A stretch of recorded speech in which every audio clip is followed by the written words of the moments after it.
Hello guys, in this video I'll show you how you can download and install Iris shaders for Minecraft Java 26.1.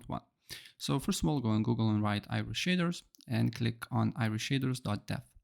Then press on download and then download Universal Jar, right? And then it should be like a Java option for you.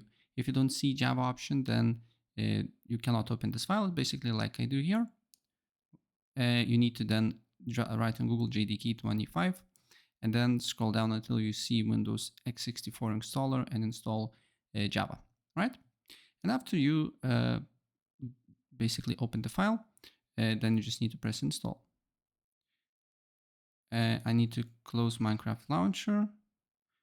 So let's close it. And after it's completed, you can open up Minecraft launcher.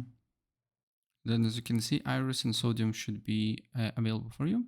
If you don't see it here, you can go to installations and play it from here and wait until the game load up. So guys, I'm in game, and if I go on options and then video settings, you can see that Sodium and Iris is here.